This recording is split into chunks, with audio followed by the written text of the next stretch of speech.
Hello, my beautiful sparkles. How are you? So, as requested, I'm going to read you a little bedtime story. Well, it's actually a novel, and I thought the concept is really interesting because it's, I guess you could call them short stories. I haven't read the book in its entirety as of yet. I'm hoping to do that with you. I'll go ahead and read the blurb for you. Well, first, called The Midnight Library by Matt Haig, author of How to Stop Time, a vision of limitless possibility. So that's the New York Times. On the back, I'll read the blurb. It's a feel-good book guaranteed to lift your spirits. The Washington Post. Okay. We all have regrets, choices we could have made differently, paths we didn't take, other lives we might have led. But what if you were given a chance to fix your past? Enter the Midnight Library. Nora's life has been going from bad to worse. Then, at the stroke of midnight, on her last day on Earth, she finds herself transported to the Midnight Library, where each book contains an alternate life, a possible world in which she made different choices. She is given what seems like the ultimate opportunity, a chance to undo her regrets and try out each of the other lives she might have lived. But things aren't always what she imagined they'd be, and soon her choices place the library and herself in extreme danger. Before time runs out, she must answer the ultimate question. With infinite choices, what is the best way to live?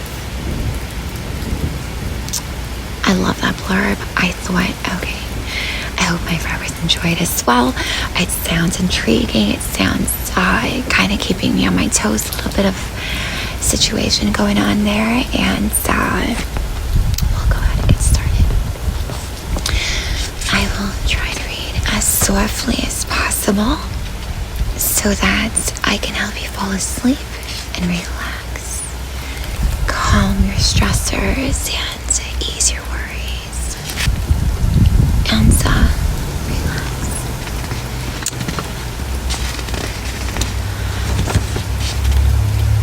I love this also. It says to all the health workers and the care workers, thank you.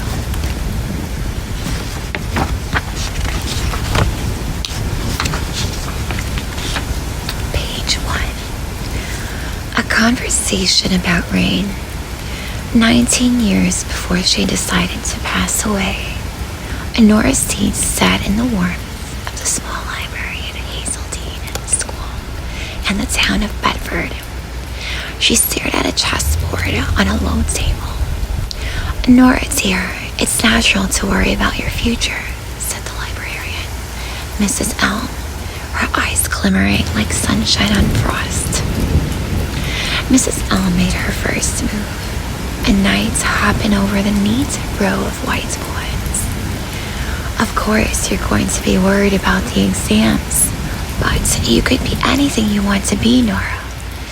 Think of all that possibility. It's exciting. Yes, I suppose it is. A whole life in front of you. A whole life. You could do anything, live anywhere, somewhere a bit less cold and wet. And Nora pushed a pawn forward 2 spaces. It was hard not to compare Mrs. Elm to her mother, who treated Nora like a mistake in need of correction. For instance, when she was a baby, her mother had been so worried Nora's left ear stuck out more than her right that she'd use sticky tape to address the situation, then disguised it beneath a woolen bonnet.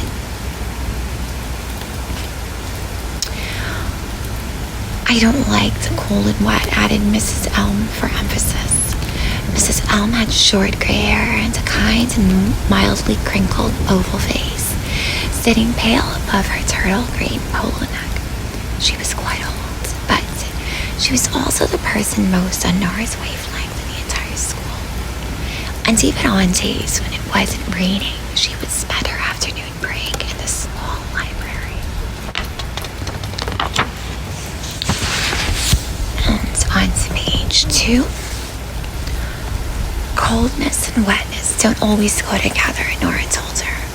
Antarctica is the driest continent on Earth. Technically, it's a desert. Well, that sounds up your street. I don't think it's far enough away.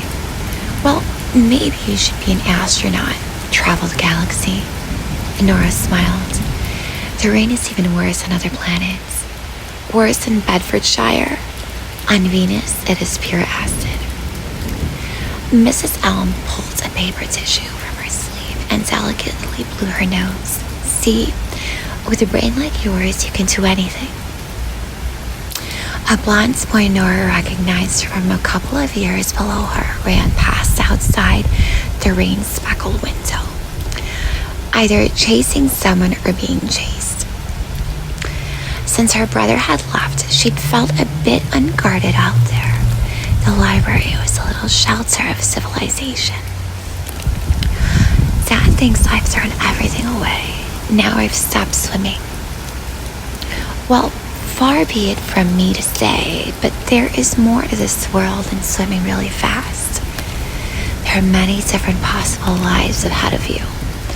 Like I said last week, you could be a glaciologist. I've been researching. And it was then that the phone rang. 1 minute, said Mrs. Ellen swiftly. I'd better get that. A moment later, Nora watched Mrs. Elm on the phone. Yes, she's here now. The librarian's face fell in shock. She turned away from Nora, but her words were audible across the hushed room. Oh no, no. Oh my God, of course.